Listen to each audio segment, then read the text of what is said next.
Ya, kemarin kita telah membicarakan secara praktis ya bagaimana kita bisa memiliki kontak yang langsung dengan Tuhan, kontak yang pribadi, sampai kita bisa memiliki kontak yang intim. Ya, sebetulnya semua yang kemarin kita bicarakan itu adalah apa yang hari ini akan kita lihat sebagai sikap terbuka sebuah bejana. Sikap terbuka dari bejana pilihannya. Ya.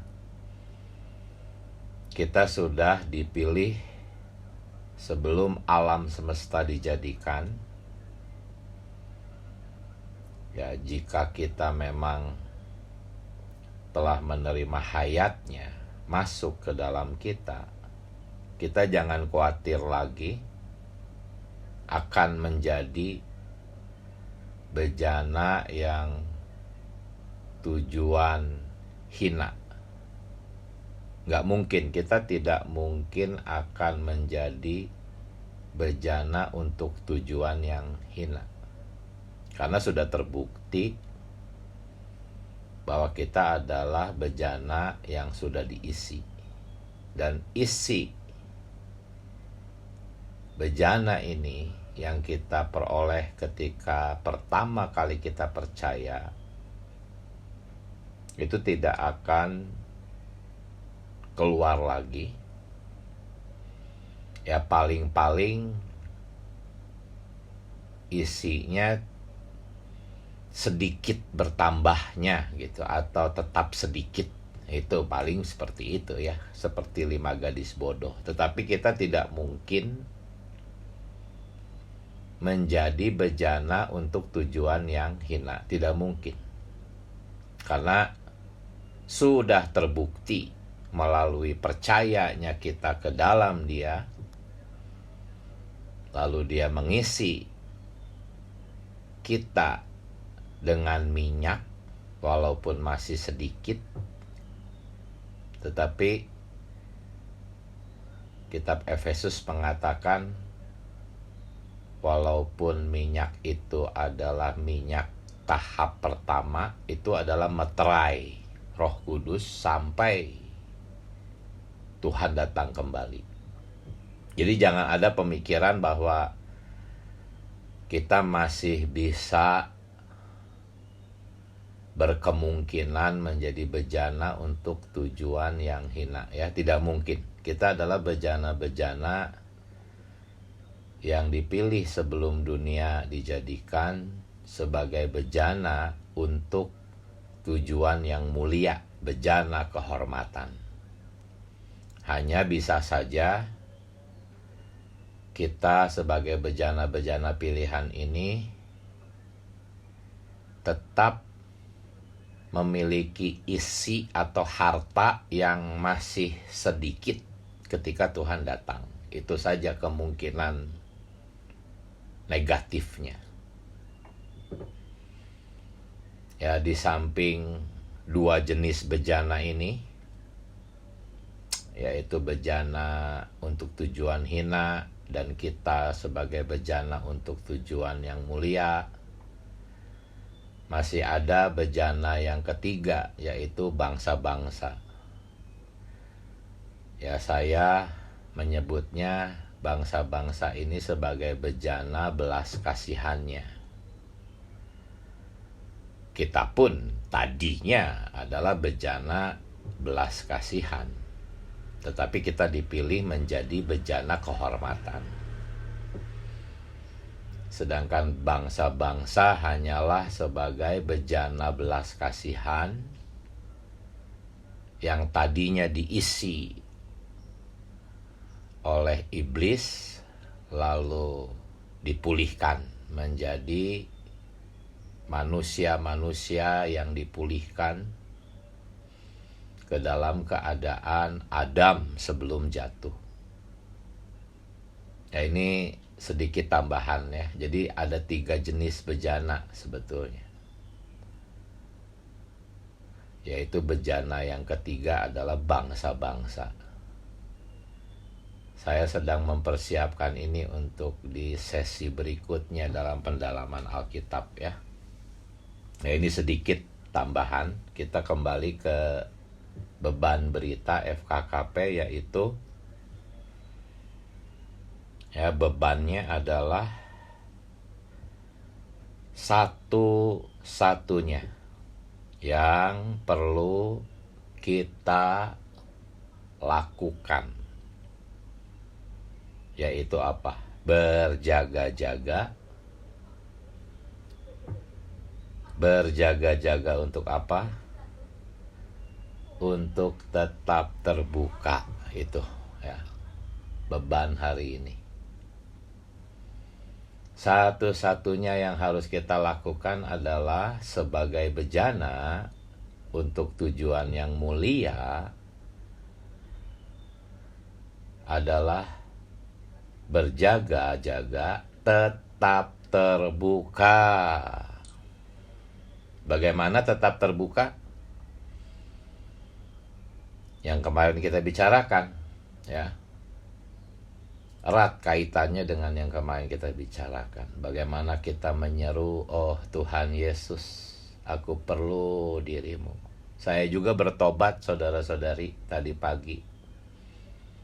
Sering saya berkata, oh Tuhan Yesus, saya perlu dirimu, karena sebentar lagi saya harus membawakan berita. Saya bertobat, karena seringkali saya berkata, Tuhan, saya perlu dirimu supaya saya bisa berbicara dengan baik. Nah, ini berarti masih ada untuknya gitu ya. Tadi pagi saya bertobat, Tuhan, saya bertobat. Saya hanya perlu dirimu, Tuhan. Saya kekurangan dirimu. Oh, saya tidak mau apa-apa.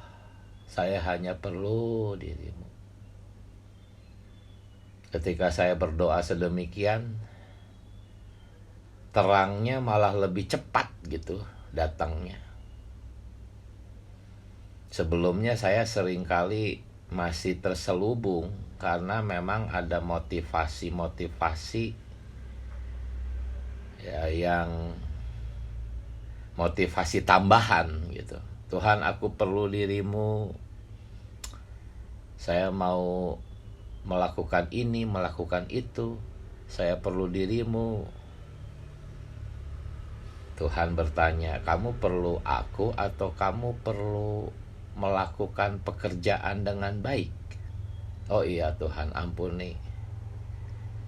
Ternyata selama ini saya banyak dan sering kali berdoa, bukan perlu dirimu, tapi perlu keterampilan, perlu skill, perlu kemampuan.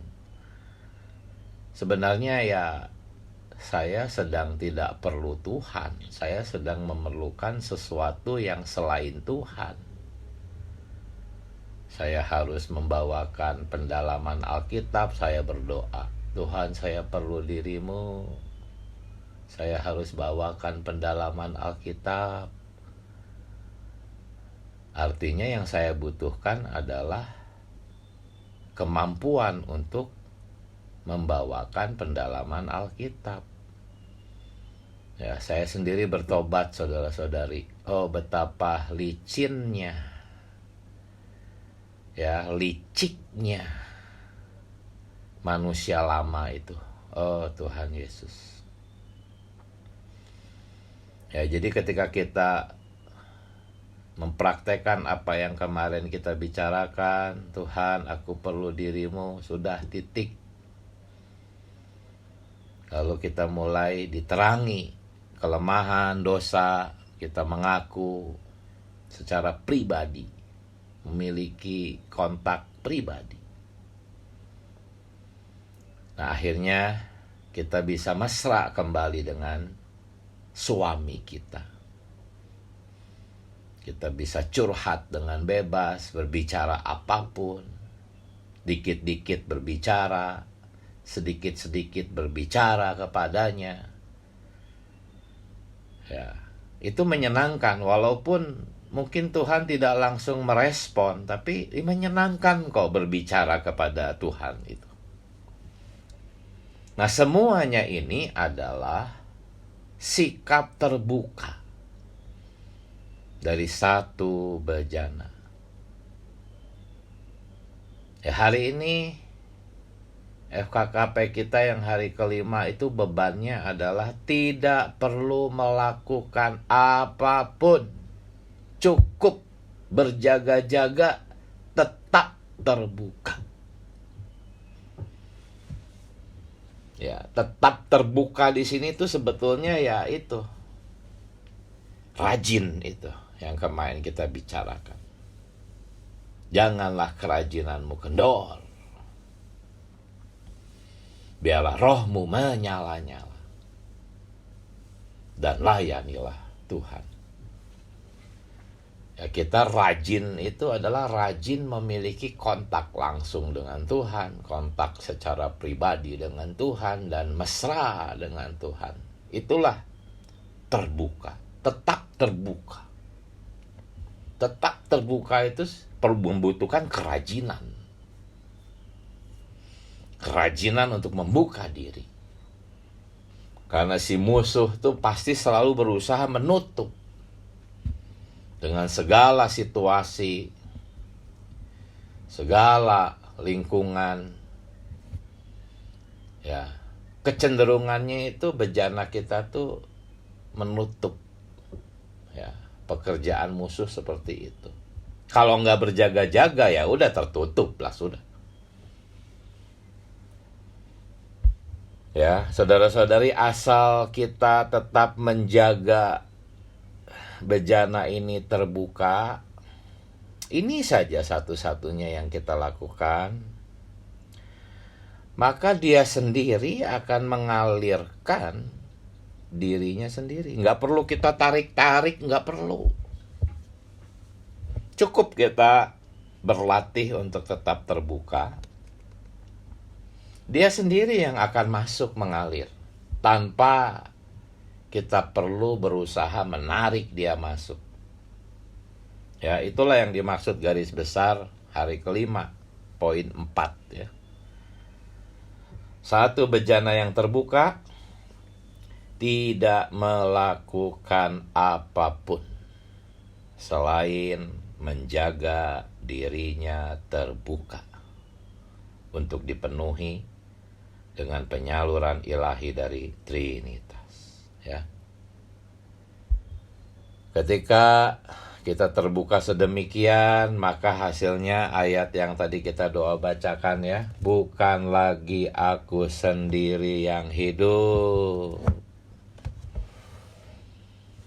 ya, melainkan isi kita, harta itu yang akan melakukan segalanya bagi kita. Tetapi dia melakukan segalanya itu dengan mengenakan bejana. Ya. Sebetulnya apa yang kita bicarakan ini adalah satu konsepsi yang rahasia, saudara-saudari. Saya katakan hanya di pemulihan Tuhan orang-orang Kristen bisa jelas terhadap perkara ini. Di luar tumpuan yang tepat, terlalu banyak kabut, terlalu banyak selubung-selubung yang dipasang oleh pengajaran-pengajaran yang campur aduk. Hanya di dalam pemulihan Tuhan hati kita dipalingkan kembali kepada Tuhan sehingga selubungnya diangkat. Ya, sehingga konsepsi yang sangat rahasia ini, yaitu apa? Kita adalah bejana satu-satunya Yang harus kita lakukan adalah berjaga-jaga, tetap terbuka, diisi, sehingga bukan lagi aku yang hidup, melainkan Kristus yang hidup.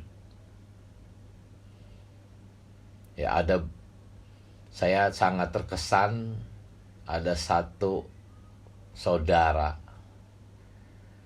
dia bersaksi, saya sudah sering ini dengar ayat ini, bahkan di kekristenan tuh ada lagunya gitu. Ya, lagu-lagu di sekolah minggu, bahkan di lagu-lagu yang populer ya, mengenai bukan lagi aku yang hidup ini. Tetapi aneh, kok terselubung ya makna yang sesungguhnya. Sehingga ketika dia berpaling ke dalam pemulihan Tuhan, baru bisa melihat makna yang sesungguhnya. Dari Galatia 2 ayat 20 ini. Oh Tuhan Yesus, inilah saudara-saudari rahasianya atau kuncinya menjadi orang Kristen yang tepat dan sejati. Di kekristenan ini terselubung. Bagi mereka menjadi orang Kristen yang tepat dan sejati, ya yang rajin, bekerja untuk Tuhan, melakukan banyak hal untuk Tuhan, mempersembahkan. Wah, banyak ajaran-ajaran untuk menjadi orang Kristen yang tepat dan sejati, tetapi perkara bejana untuk tujuan yang mulia ini tidak dikupas, tidak dibicarakan dengan memadai. Ya, itulah salah satu beban juga kenapa di Cimahi mengadakan pendalaman Alkitab mengenai bejana ini ya. Oh Tuhan Yesus, jadi satu-satunya yang harus kita lakukan apa saudara-saudari? Memberi kesempatan bagi dia untuk masuk. Caranya kita harus tetap terbuka. Ya. Jikalau Anda ingin lebih jelas, dengarkan lagi yang kemarin. Itulah caranya untuk bejana kita tetap terbuka. Sudah, hanya ini cukup. Jagalah bejana kita tetap terbuka dengan kontak langsung, pribadi, dan intim dengan dia. Allah tidak ingin kita melakukan apa-apa. Tidak.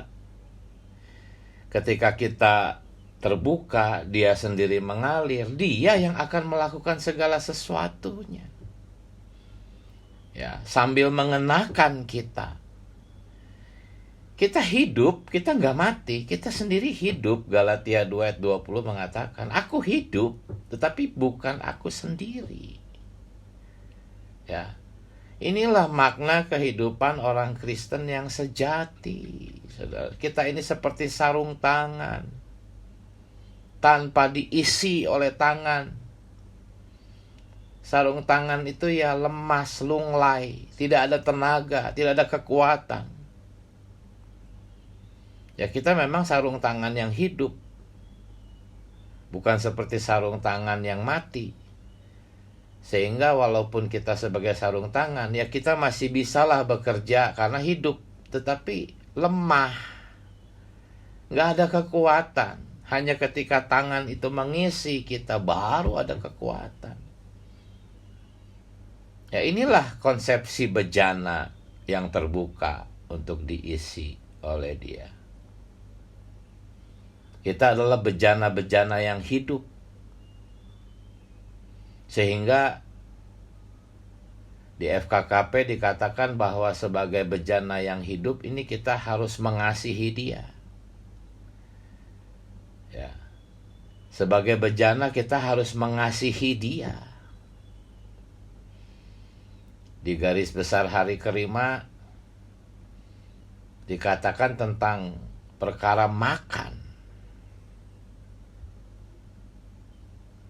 Saudara-saudari, Apa sih definisi dari mengasihi Tuhan?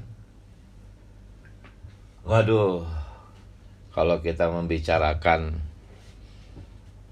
tentang mengasihi Tuhan, ada 1001 macam cara yang muncul. Silahkan Anda coba berdiskusi dengan orang-orang Kristen kebanyakan. Bagaimana cara mengasihi Tuhan? Wah, banyak jawaban. Oh, kita harus beginilah, begitu. Semuanya adalah perkara perbuatan, harus begini, berbuat begitu. Justru Tuhan tidak perlu bejana yang ingin melakukan sesuatu buat Tuhan. Nggak perlu. Sebagai bejana cukup terbuka untuk diisi. Sudah. Sebagai sarung tangan, sudah terbuka diisi. Biar tangan itu yang melakukannya. Ya, sambil mengenakan sarung tangan. Jadi kembali, apa definisi mengasihi Tuhan? Ketika kita ingin mengasihi sesuatu, dalam hal ini adalah mengasihi Tuhan, kita harus tahu dulu Tuhan itu apa. Ya, ini pun sangat rahasia. Coba tanyakan kebanyakan orang Kristen, Tuhan itu apa? Bingung mungkin. Ini diwahyukan di dalam Kejadian. Gambaran pertama, pasal 1, pasal 2 itu benih dari seluruh Alkitab. Apapun yang tercantum di dalam 2 pasal pertama kitab Kejadian, itu tuh merupakan satu benih yang berkembang di seluruh Alkitab sampai kitab Wahyu. Sejak awal Allah menciptakan manusia, Allah menyediakan dirinya bukan sebagai raja, bukan sebagai tuan, bukan sebagai Allah yang kuasa, penuh kuasa, bukan. Allah sejak pertama menciptakan manusia, Dia menyediakan dirinya sebagai makanan. Bagaimana cara Anda mengasihi makanan? Ya dengan makan, dengan memakannya.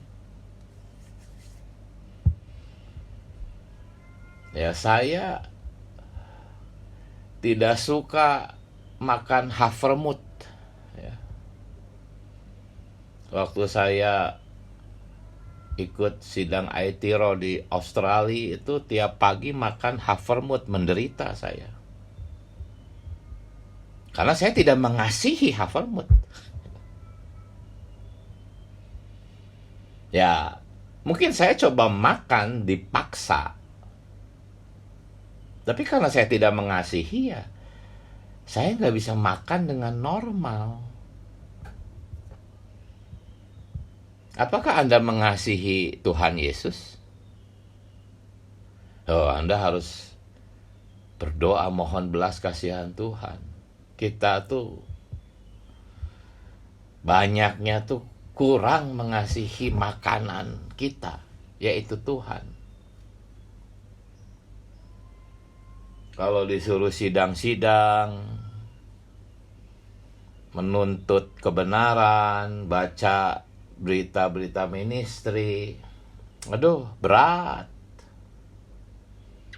Baru 15 menit juga udah menderita. Duduk di dalam sidang 30 menit, 40 menit juga udah menderita. Kenapa? Karena kita tidak mengasihi makanan seperti yang tadi saya gambarkan. Saya nggak mengasihi havermut. Makannya tuh jadi menderita gitu. Tapi coba kalau Anda diajak jalan-jalan ke mall, ke pusat-pusat perbelanjaan atau kuliner, wah, 5 jam, 6 jam, 10 jam nggak kerasa. Karena Anda mengasihi itu. Itu makanan dunia. Makanan bagi jiwa, kesenangan jiwa. Jadi apakah Anda sudah mengasihi Tuhan belum? Tuhan itu makanan. Orang-orang yang mengasihi Tuhan itu, waduh, bangun pagi, dia menikmati Tuhan. Paling nikmat itu di pagi hari. Ya, dia nggak kerasa waktu 1 jam, 2 jam, itu nggak kerasa waktunya itu, karena nikmat. Jadi apakah mengasihi Tuhan? Mengasihi Tuhan tuh mengasihi makanan. Mengasihi Tuhan sebagai makanan. Orang-orang yang mengasihi Tuhan pasti rajin makan Kristus. Dan lama-lama seleranya terhadap makanan lama itu berkurang dan akhirnya hambar. Yang dia inginkan hanya Kristus. Semoga Anda sekarang jelas. Mengasihi Tuhan itu adalah mengasihi Tuhan sebagai makanan. Barang siapa yang memakan aku akan hidup oleh aku. Yohanes 6 ayat 57. Ini ayat yang misteri. Tidak banyak, bahkan hampir tidak ada khotbah-khotbah tentang makan Kristus yang tepat. Umumnya selalu dihubungkannya kepada liturgi, ritual perjamuan kudus. Padahal ini benar-benar makan dia secara real di dalam kehidupan kita sehari-hari. Apakah gereja? Nah, sekarang kita coba lihat konsepsi perkara makan Tuhan yang kita hubungkan dengan gereja. Apakah gereja? Gereja menurut Efesus 1 ayat 23 adalah tubuhnya. Ya, Efesus 1 ayat 23 berbunyi, gereja adalah tubuhnya, yaitu apa? Kepenuhan dia. Artinya apa? Gereja itu adalah tubuh yang dipenuhi oleh dia. Bagaimana tubuh bisa dipenuhi oleh sesuatu? Ya memang bisa dengan cara diinfus makanan, disuntikan. Itu bagi orang-orang sakit yang nggak bisa mengunyah. Ya, kalau orang yang nggak normal sakit kan nggak ada nafsu makan, sehingga perlu ke rumah sakit untuk diinfus. Karena nggak ada selera makan, makan muntah. Ya udah masuk rumah sakit infus. Tetapi mana bisa normal makan dengan cara diinfus oleh jarum suntik macam itu. Ya, gereja adalah tubuhnya, yaitu kepenuhan dia. Efesus 1 ayat 23. Bagaimana cara dia memenuhi tubuh? Ya dengan cara tubuh makan, gitu. Itulah sebabnya Tuhan berkata, barang siapa yang memakan aku. Cara gereja diisi oleh Kristus adalah dengan cara makan. Gereja itu Anda dan saya. Gereja itu bukan organisasi, bukan gedung. Gereja itu Anda dan saya. Makanya di dalam Alkitab berbahasa Indonesia tidak ada kata gereja, yang adalah kata jemaat. Karena kata gereja udah rusak, diartikan sebagai organisasi. Bukan. Apalagi gedung. Itu benda mati. Makanya LAI mengatakan jemaat yang adalah tubuhnya. Kepenuhan dia. Bagaimana cara dia memenuhi tubuh? Ya dengan cara dimakan oleh anggota-anggota tubuhnya. Ya memang yang makan itu mulut. Tetapi kan semua masuk ke dalam seluruh tubuh. Kita semua punya mulut. Mulut rohani untuk makan. Ya.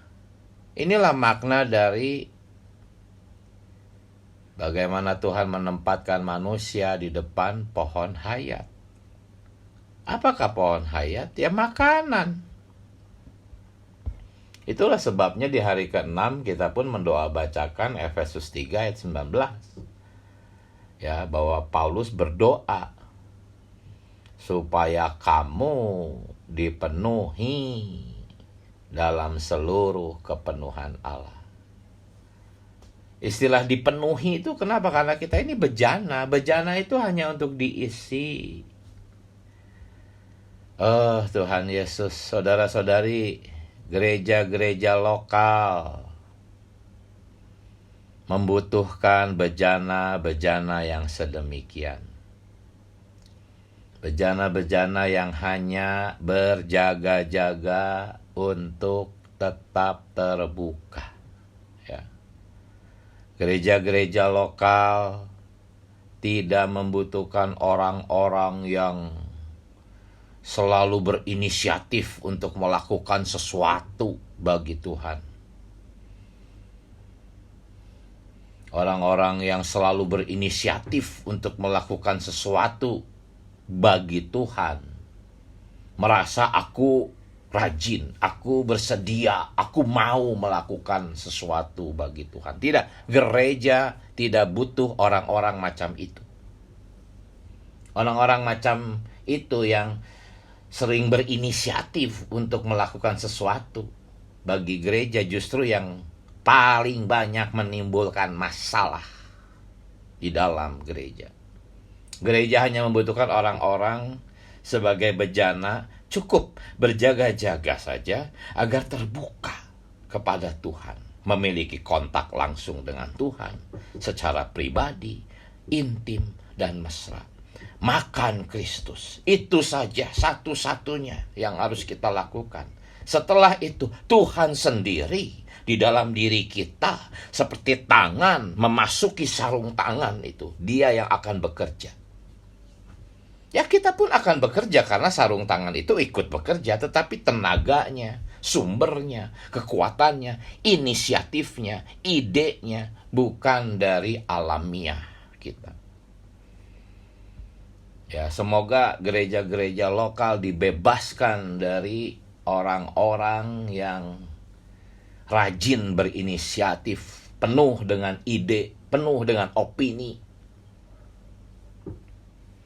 Gereja membutuhkan bejana-bejana yang kalau di hari ke-6 Romawi 4, ya, gereja membutuhkan bejana-bejana yang berkata, yang dapat berkata bahwa kekuatan yang melimpah-limpah itu berasal dari Allah, bukan dari diri kami. Kami hanyalah bejana. Tugas kami adalah berjaga-jaga, tetap terbuka. Kekuatan itu, kuasa itu, kemampuan itu, tenaga itu bukan berasal dari kami. Kami hanyalah sarung tangan. Tanpa diisi oleh tangan, kami lunglai, lemas, tidak bisa bekerja buat Tuhan. Ya, orang-orang yang seperti ini tuh sadar bahwa mereka itu hanyalah bejana tanah liat yang telah jatuh ke dalam dosa. Oh, begitu rendah, tanpa diisi oleh Tuhan, mana mampu kita memperhidupkan kehidupan orang Kristen yang tepat. Kita sendiri tidak punya kuasa, kita sendiri tidak punya kekuatan, kemampuan. Ya, diri kita sendiri tidak lebih dari bejana-bejana tanah liat yang berdosa, jatuh, dan rendah. Tetapi haleluya, meskipun kita adalah bejana yang sedemikian lemah, rendah, tetapi Allah mengisi kita. Sehingga pada akhirnya bejana tanah liat menjadi bejana emas, saudara-saudari. Di dalam 2 Timotius 2 ayat 20, akhirnya bejana itu menjadi bejana emas. Di sana ada kata perabot. Teks aslinya bejana. Ya, oh saudara-saudari, Allah ingin melakukan pekerjaannya sendiri, saudara-saudari. Tetapi di dalam kita sebagai bejana, sebagai sarung tangan itu. Dan bejana ini adalah kaki pelita. Ya, Alkitab menggambarkan kita sebagai wadah dalam banyak gambar. Selain bejana, Alkitab juga menggambarkan kita sebagai kaki pelita. Tugasnya kaki pelita itu bercahaya. Kita sudah bicarakan tentang cahaya ini, cahaya Injil dari wajah Kristus. Kaki pelita adalah untuk bercahaya, tetapi kaki pelita tidak bisa menghasilkan terang, tidak bisa. Kaki pelita itu hanya wadah untuk diisi oleh minyak. Minyak ini adalah Roh Kudus, apinya pun juga Roh Kudus. Sama seperti bejana prinsipnya. Kita hanya perlu terbuka untuk diisi, bukan untuk bekerja, bukan untuk melakukan ini dan itu. Oh, kita harus berdoa, Tuhan Yesus, satu-satunya yang harus aku lakukan adalah berjaga-jaga, tetap terbuka, tetap memiliki kontak langsung dengan Tuhan, tetap memiliki kontak pribadi, tetap intim, mesra dengan Tuhan. Hanya itu tugasku, hanya itu fungsiku. Tuhan Yesus, ampuni saya, Tuhan. Saya masih belum menyukai dirimu sebagai makanan saya. Saya masih menyukai makanan-makanan dari Mesir, dunia. Oh, seringkali Tuhan, saya belum bisa menikmatimu.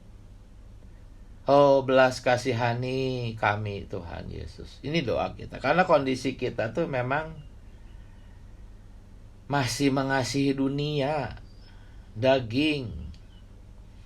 Kita harus terus berdoa, menengadah, mohon belas kasihan Tuhan agar kita menjadi orang-orang yang bisa menikmati makanan sejati kita. Oh, kita harus berdoa, Tuhan, latih aku makan Kristus.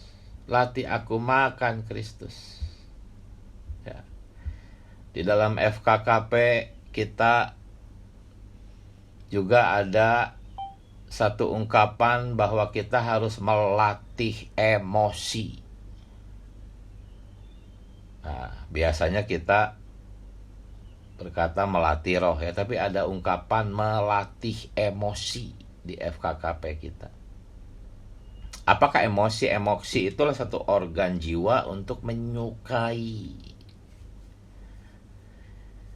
Jikalau Anda masih belum menyukai Kristus sebagai makanan, belum bisa nikmat makan Kristus, Anda harus melatih emosi Anda.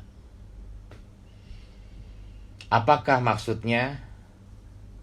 Ketika Anda berhadapan dengan makanan kesukaan Anda,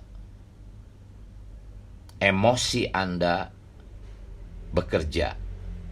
Yang menyukai makanan itu adalah emosi Anda. Itu dulu awalnya. Sebelum makanan itu masuk ke dalam mulut Anda, emosi Anda sudah bereaksi terlebih dahulu. Anda begitu berselera. Jadi selera akan Kristus itu sebetulnya emosi. Emosi jiwa ini, bukan emosi roh. Kita harus berdoa, Tuhan, latih aku, bangkitkan seleraku, Tuhan. Ini emosi. Caranya gimana sih? Ya caranya dengan dilatih makan terus gitu. Sampai emosi Anda menyukainya. Itu tidak bisa langsung cicipi langsung suka, enggak. Saya kan dulu kerjanya selalu keliling keluar kota, keluar pulau, bahkan dalam perbauran, dalam sidang-sidang. Wah, keliling terus. Sehingga di setiap daerah pasti mencicipi makanan-makanan asing. Kristus itu sebetulnya makanan asing buat alamiah kita. Tapi pernah saya tinggal beberapa bulan lamanya di satu daerah karena ada tugas pekerjaan, dan di sana nggak ada makanan kegemaran saya. Ya, saya terpaksa melatih emosi saya gitu untuk menyukai makanan itu. Ya mau nggak mau saya makan aja tiap hari. Hasilnya apa? Emosi saya jadi menyukai makanan itu gitu. Ketika saya pulang ke Cimahi, saya bahkan mencari makanan itu. Inilah melatih emosi. Jadi nggak langsung suka memang, tapi latihlah. Bangun pagi-pagi, latih doa baca buku, paksakan. Ya bukan dipaksa oleh alamiah, tetapi sambil membaca, sambil melatih roh. Itu sebetulnya yang dimaksud melatih emosi kita untuk makan Kristus. Ya, di FKKP juga berbicara tentang prinsip kehendak bebas. Ya, memang ada kehendak bebas. Memang betul Allah itu tidak akan memaksa Anda. Tetapi Anda boleh berdoa, Tuhan paksa aku. Ketika kita berdoa, Tuhan paksa aku, ya Allah akan memaksa kita. Karena kehendak bebas kita yang berdoa, Tuhan paksa aku. Kehendak bebas kita yang berdoa, aturlah situasiku. Silahkan Tuhan. Terserah Tuhan. Bagaimanapun caranya. Ketika Tuhan melakukannya, ketika Tuhan menjawab doa kita, kita berdoa, Tuhan paksa aku. Lalu Tuhan jawab, dia paksa kita. Hasilnya apa? Kita menangis, menjerit, meronta-ronta. Tetapi Tuhan pegang kata-kata kita. Kita bisa menjalani itu semua. Ya, itulah yang ditempuh oleh para rasul. Para rasul terus berada di bawah pembunuhan salib. Ya, mereka merasa menderita, sakit, tetapi ya mereka memang sudah mempersembahkan diri. Dan cara mempersembahkan diri itu dalam doa-doa seperti tadi. Tuhan, paksa aku. Kalau menunggu aku dengan rela mempersembahkan berhala-berhalaku, kapan Tuhan aku bisa melakukannya? Nggak perlu tunggulah Tuhan. Semua yang menjadi berhalaku bakar Tuhan. Ada kidungnya, bakar berhalaku. Nanti Tuhan akan jawab. Ketika Tuhan jawab memang sakit. Mungkin kita meronta-ronta, menangis. Bahkan berhala yang sudah kita persembahkan kita tarik. Tapi Allah tidak akan kalah. Dia akan merebut berhala kita. Itulah penderitaan-penderitaan yang dialami oleh para rasul, sehingga mereka bisa menjadi bejana yang terbuka, diisi penuh, dan hayat bisa dibagikan kepada orang lain. Ya, akhirnya melalui proses ini, proses apakah ini? Ini sebenarnya proses makan. Ya, bejana yang terbuka itu untuk makan. Apakah makan? Makan itu mengasimilasi dia. Makanan itu akan meresap ke seluruh tubuh kita, bahkan menjadi diri kita. Seperti yang dikatakan para ahli gizi, Anda adalah apa yang Anda makan. Makanan menjadi Anda. Anda makan daging sapi setiap hari, maka sapi akan menjadi susunan tubuh Anda. Sel-sel Anda, tulang Anda, organ tubuh Anda bertumbuh itu karena sapi. Sapi menjadi diri Anda. Kalau Anda tiap hari makan sapi, seperti itu kurang lebih. Kita makan Kristus, Kristus akan menjadi kita. Hasilnya apa? Tadinya dalam Roma pasal 9 kita adalah bejana tanah liat. Dan akhirnya di 2 Timotius 2 ayat 20 kita menjadi bejana emas. Ya, perabot dari emas itu teks aslinya bejana dari emas. Bejana-bejana inilah yang memancarkan cahaya itu, saudara-saudari. Haleluya. Inilah kenikmatan saya di hari ke-5 dan ke-6. Silahkan sekarang masih cukup waktu ya saudara-saudari berbagi nikmat. Amin. Puji Tuhan. Silakan saudara-saudari bagi nikmat. Amin.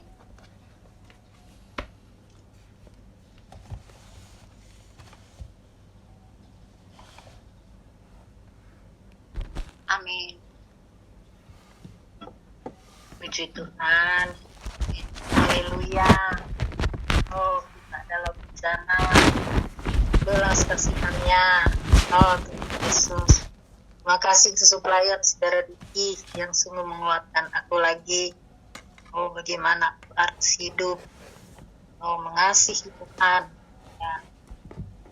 Di dalam 12 bakul ada berita tentang mengasihi Tuhan. Di situ dikatakan, saudara Wismani, kalau kita tidak mengasihi Tuhan dengan segenap hati, dengan segenap jiwa, dengan segenap kekuatan, akal budi, dan dengan segenap kekuatan, ini adalah dosa yang paling besar. Oh Tuhan Yesus, ya. Dosa yang paling besar adalah tidak mengasihi Tuhan. Oh Tuhan Yesus, ya. Kalau kita mengasihi Tuhan, tentu ada sebab, ya. Karena Tuhan sudah mati ganti kita.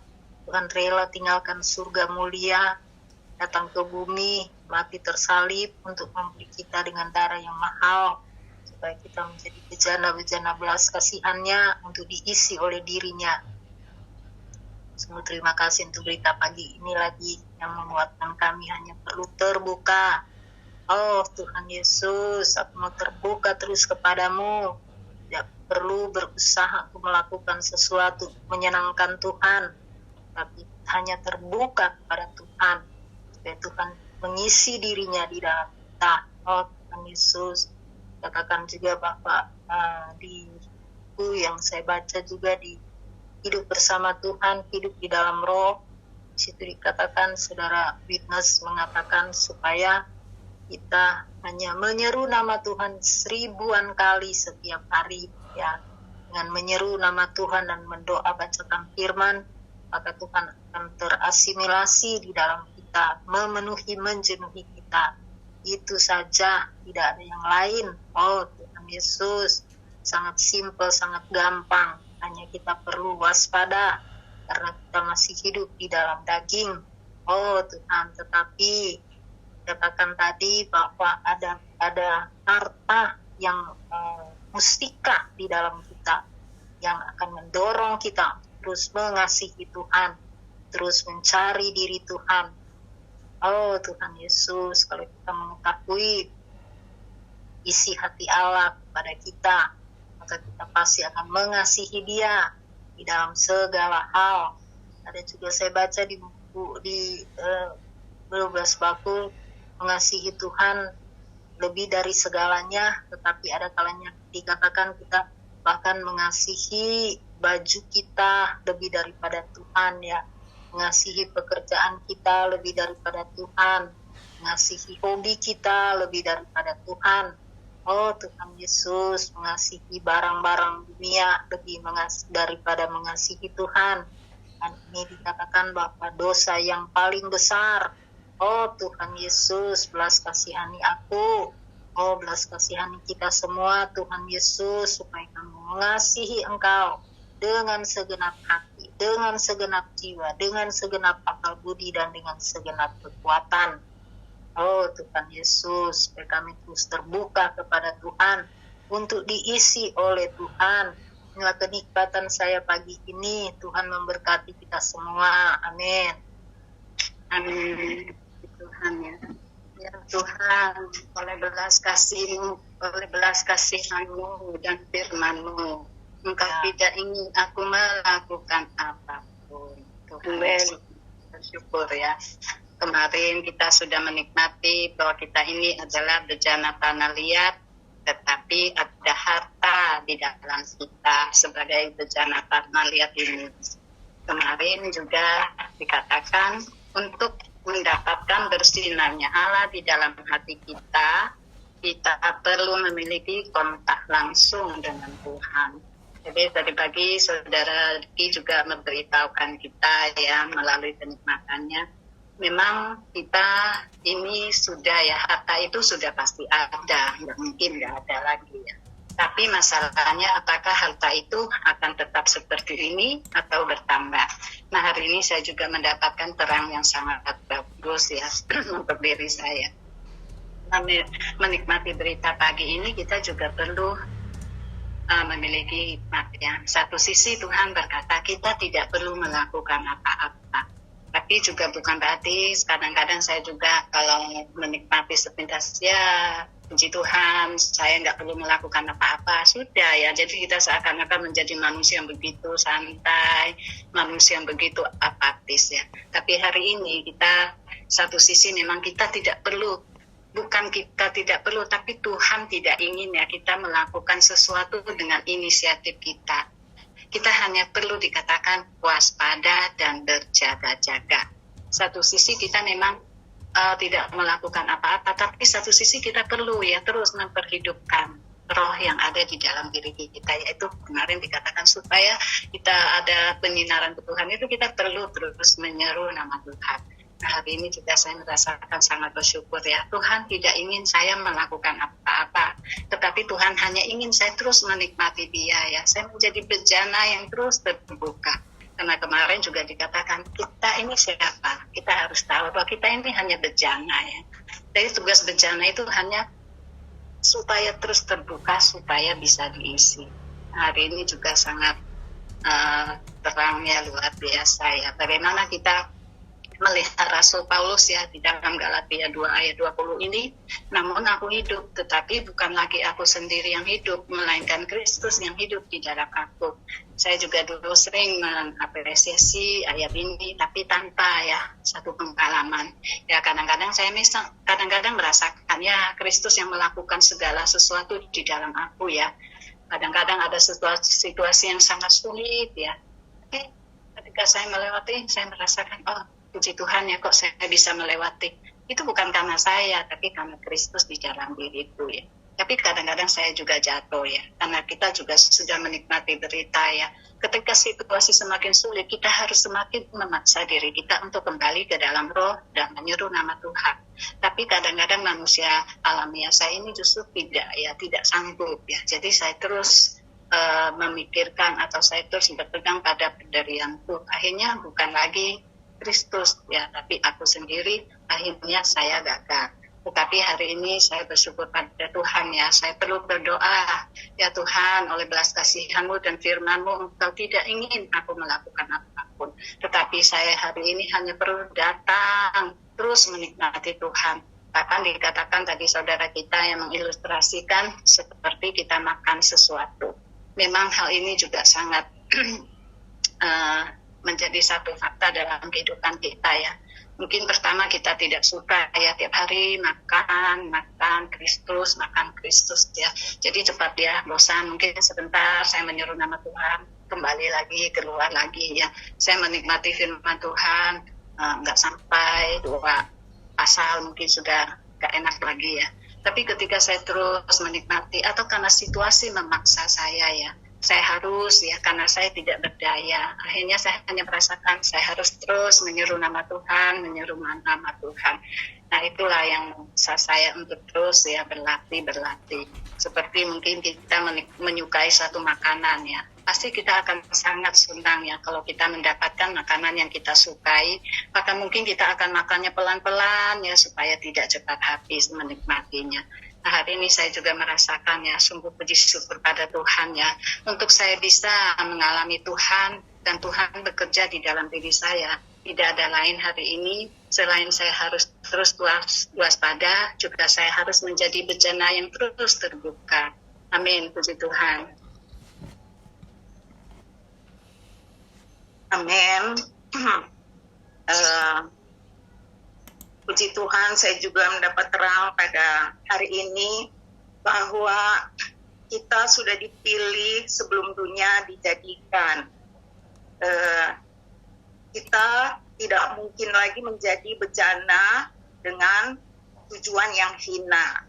Buktinya kita sudah percaya ke dalam Dia, dan Dia sudah mengisi kita dengan minyak walaupun masih sedikit.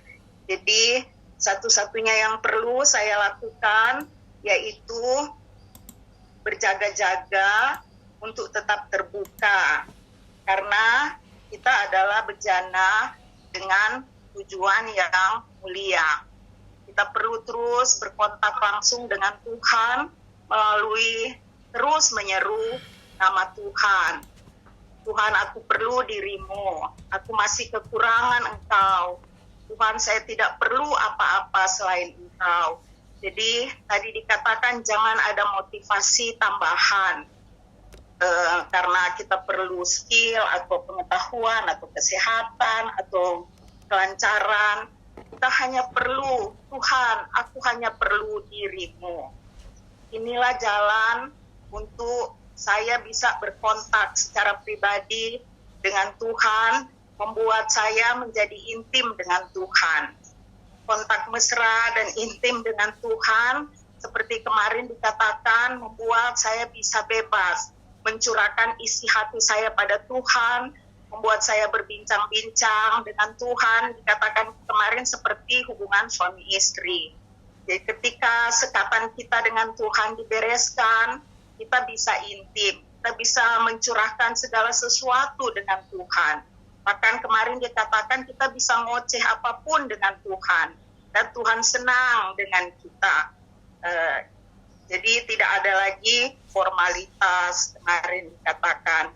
Yang perlu saya lakukan, cukup saya berjaga-jaga dan tetap terbuka, sehingga Tuhan akan menyalurkan dirinya sendiri tanpa saya sendiri berusaha menarik Dia masuk. Dan hasilnya bukan lagi aku sendiri yang hidup, tapi Dia yang hidup di dalam aku. Amin. Amin. Ya, shalom. Bolehkah saya bertanya? Tadi membahas tentang kasih ya. Nah, tadi beliau mengatakan bahwa coba bertanya kepada orang Kristen. Bagaimana itu kasih? Atau seperti apa itu kasih ya? Nah, yang saya tahu bahkan saya pernah bertanya. Apa maksudnya tadi bagaimana itu mengasihi Tuhan? Gitu ya. Kalau nggak salah seperti itu. Nah, pada intinya orang Kristen tahu, bahkan saya pernah bertanya bagaimana kita bisa mengasihi Tuhan. Tuhan kan kita tidak lihat. Nah, orang itu mengatakan bahwa mengasihi Tuhan itu ketika kita bisa mengasihi sesama. Bagaimana kamu bisa mengasihi Tuhan yang tidak kamu lihat kalau kamu tidak bisa mengasihi orang yang kamu lihat atau orang-orang yang ada di sekitar.